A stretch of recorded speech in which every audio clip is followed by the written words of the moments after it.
Dear students, in this session I will discuss about role of microbes in the agricultural. Previously we have discussed about how the microbes are useful in different aspects of our life, like in household products they are very important, also in industrial product, various kind of industry they play their very important role for production of different types of useful substances.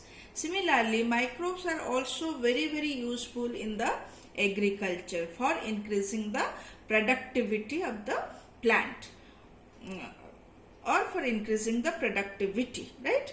So let us see how the microorganisms can be useful to increase the productivity, or how it is important for the agriculture. So before that, let me tell you that there are many insects and pests, and these insects and pests, some of the insect and pests, they feed on the plant parts like leaves, stems, flowers, etc. So these insect pests and many insect pests are feed on the very young part of, very tender young part of the plant also, like the growing shoot tip they feed on. So as they feed on the different plant parts, so they affect the growth of the plant. So when the growth of the plant is affected, that leads to reduction in the yield of the plant. Clear? So there are many harmful insects and pests which reduces the yield of plant because they feed on the plant parts and they reduce their growth. So the farmers, to maintain the productivity or to avoid this harmful insect and pest and to cause the growth of the plant properly, they use different type of chemical insecticides or pesticides to kill these harmful insects or pests. Clear? So these chemicals, no doubt, that kill the insect and pest, that protect the plants from the insect attack or pest attack, and that is responsible for higher yielding of the plant. Clear? But it has number of side effects. So what are the side effects? So you see, these chemical insecticides and pesticides, they are usually toxic in nature.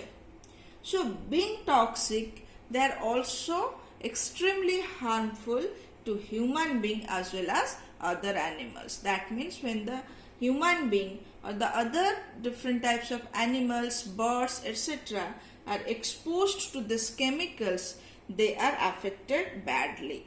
Similarly, these chemicals also pollute the environment. Environment means they pollute soil, they pollute water, they also pollute air.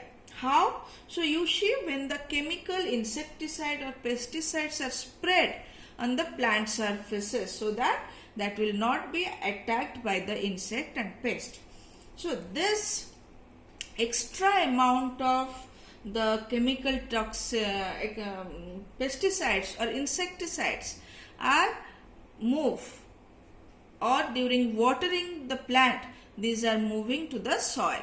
So this gets added to the soil, and when more and more amount of insecticides or pesticides are added to the soil, make the soil polluted, make the soil toxic, right? Similarly, because of run of water, this toxic insecticides or pesticides move to the water resources also, like ponds or river, etc.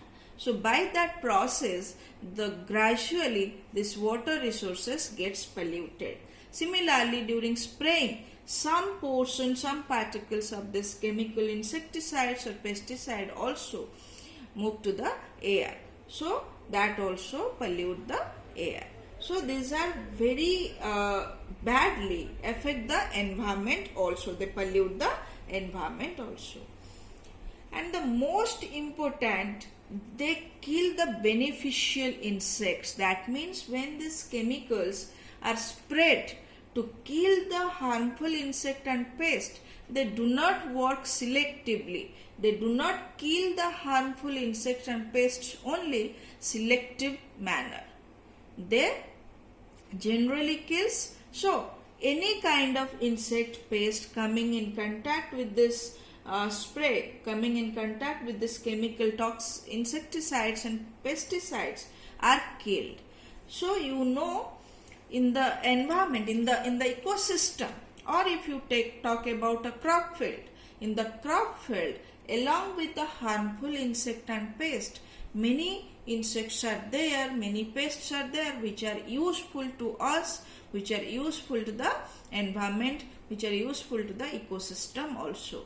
So when this chemical insecticides and pesticides are spread, there is the chance that the beneficial insects and pests are also killed, which is a bad impact to the ecosystem, because by that process many beneficial insects, many type of organisms or animals, insects, etc. are also killed. So that means the biodiversity, that means different types of organisms present in an ecosystem, the biodiversity gets affected or gets reduced. And remember, the biodiversity, the more the biodiversity, the more stable is the ecosystem. So when the biodiversity is affected, that affects the ecosystem. So this chemical insecticide, pesticides are very harmful as they are toxic to not only human being but also other animals. They pollute the environment, they kill the beneficial insects and affects the biodiversity. So all these problems should be overcome. So the organic farmers believes in another approach by which we can avoid, or the farmers can avoid the use of toxic insecticides and pesticides, right? So what that method is to overcome all these disadvantages or all these problems created due to the application of harmful insecticides and pesticides to kill the harmful insects and pests. Clear?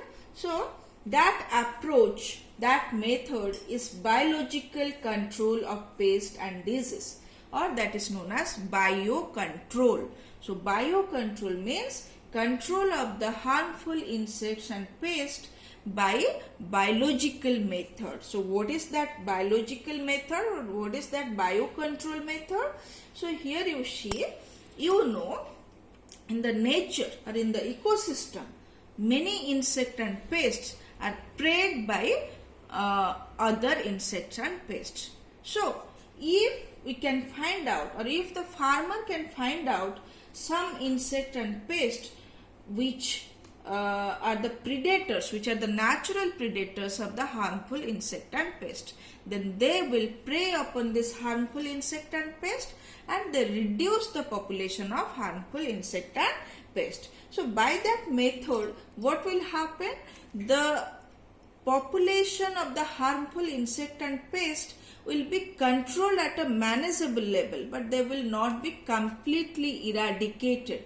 So when the organisms are completely eradicated, the biodiversity is affected. So here, in biological control method, the harmful insects and pests are remain in a manageable level, as well as the beneficial insect and pest are not harmed at all. So the biodiversity is not affected. Second, being using the method of natural predation, as we are using the method of natural predation, so the beneficial, so there is no chance of pollution. So there is no pollution, and all the organisms remain in a controlled or in a manageable level and there is no effect, no way the biodiversity is affected. So this is the suitable method to overcome the application of chemical insecticides and pesticides. Clear? But for application of this biological control or the biocontrol method for controlling the harmful insect and pest, the farmer must have certain knowledge, right? What are this knowledge? So this knowledge, the farmers must be familiar with various life forms that inhabit the field. That means in the particular crop field, what are the different types of insects, pests are inhabiting. Then what are the natural predators and who are the pests. Then regarding their life cycle and the pattern of feeding and the habitats they prefer. So all this knowledge if the farmer have, then the farmer can apply this particular approach in a suitable manner to control the level of pests and insects. He can apply the method of natural predation by which the harmful insect and pests can be preyed by the predators and their population can be controlled and the plants can be protected from the insect and pest attack. So this is the biocontrol method, and in this method usually many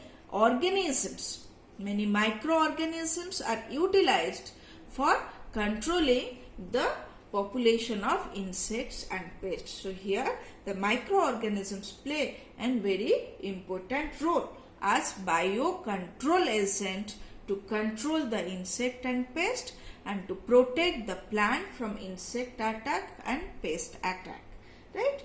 So what are the advantages of this biocontrol method? Biocontrol method in which microorganisms are used as biocontrol agent. So here you see, already I have mentioned that different type of insects are not eradicated, rather they are kept at a manageable level. Second, biodiversity is not affected and there is no chemical toxicity and pollution.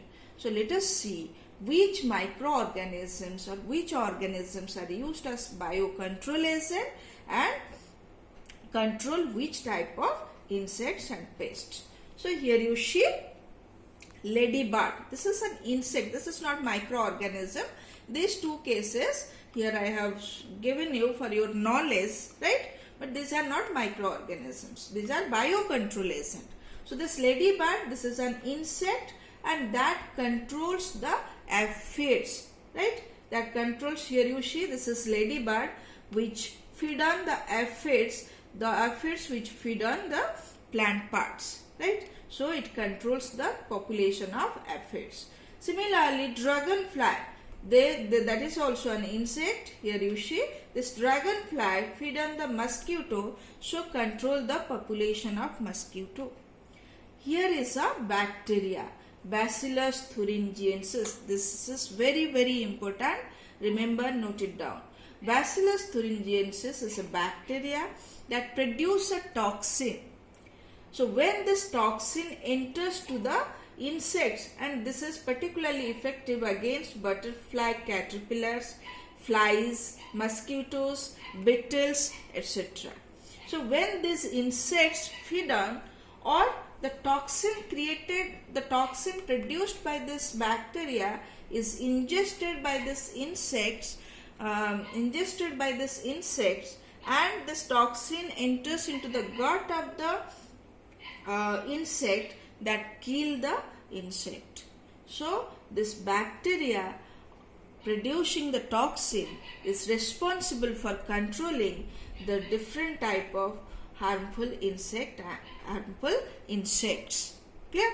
And remember, in the market this bacteria is available in form of powder, the bacterial spores, right? Spore, you know, that is a dormant structure, right, of bacteria that is produced during unfavorable condition.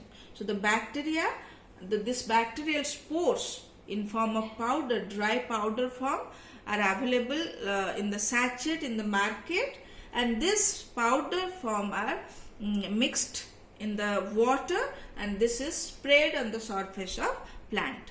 So when this bacteria germinate, they produces some toxin, and this toxin, if ingested, if enter into the insect during the insect feeding on the plant parts, and this toxin kill the insect. So this bacteria, application of this bacteria kill the insect and protect the plant.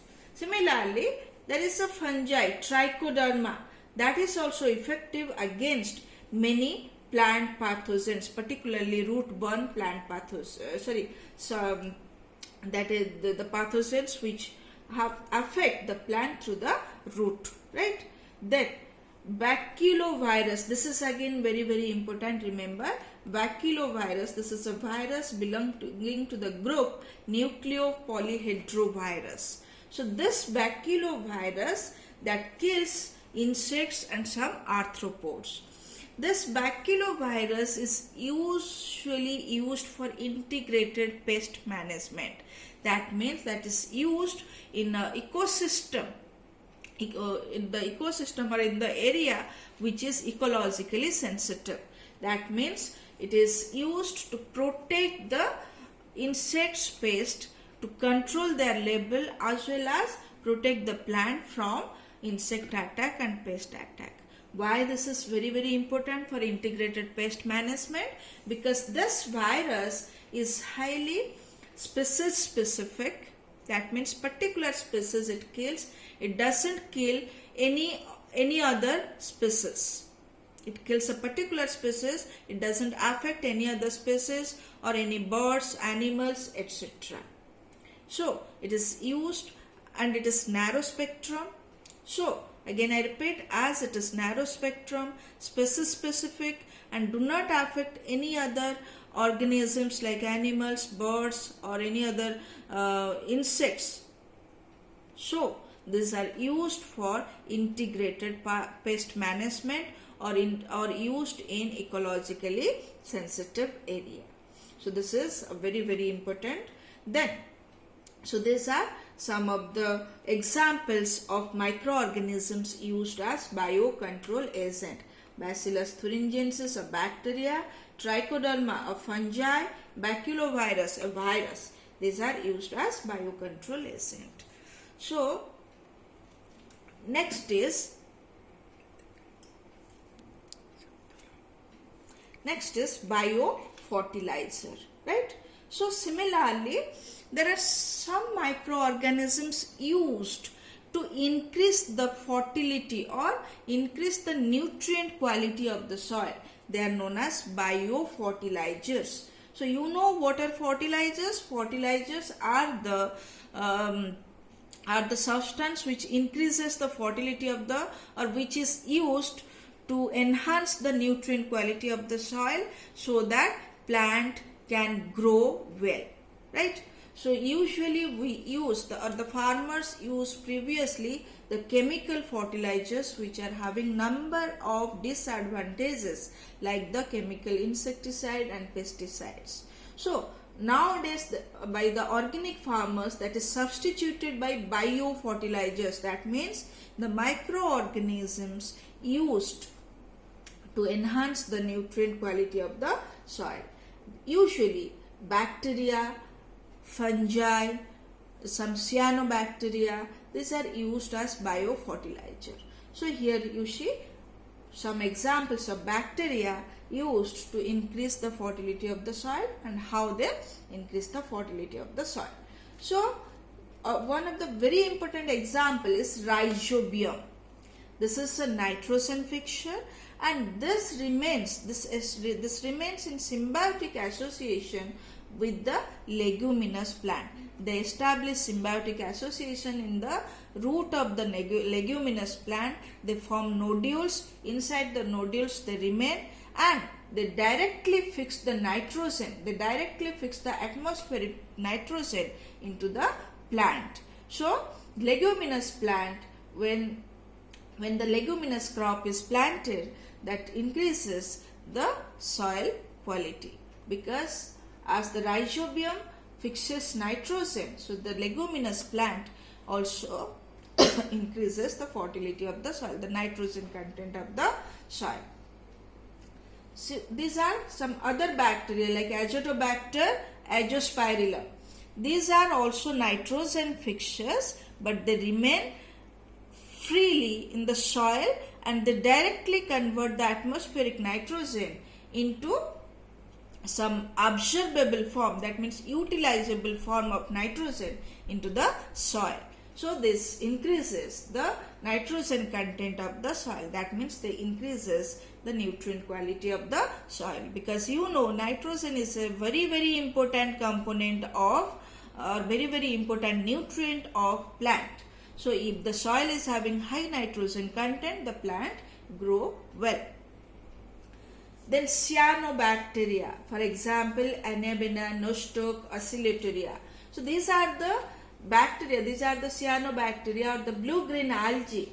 They usually grow in the paddy field and they fix the atmospheric nitrogen into the soil. So the increases the nitrogen content of the soil in rice field. So they support the growth of rice plant, right? So this way the bacteria can increase the soil fertility. Similarly, some of the fungi, they also increases the soil fertility. For example, there is a very good example, it is mycorrhiza. One of the example here it is mentioned, that is glomus. Glomus is a mycorrhiza that also remain in symbiotic association with the root of some plants. And in this symbiotic association, this mycorrhiza plays a very important role, that is they absorb the phosphorus from soil, right, and passes into the plant. Here it is, here there is a mistake actually. So the passes into the plant, it's not environment, that is a mistake, typing a mistake. So that passes to the plant, right? So you know phosphorus is again another very important nutrient, but this phosphorus is present in the soil in adequate amount, but that plant cannot absorb it. So therefore we have to add phosphorus as the fertilizer. Clear? But if mycorrhiza is present, then mycorrhiza absorbs this phosphorus from the soil and supply to the plant. So plant can get phosphorus without the application of fertilizer. Besides this, mycorrhiza also play many other important role. For example, mycorrhiza, if form symbiotic association with the plant, they make the plant resistant to root-borne pathogen. That also make the plant resistant to abiotic stress like salinity, like drought, etc. Also they cause overall increase in growth and development. So this mycorrhiza is a very important biofertilizer which help for the growth, better growth of the plant in many aspects.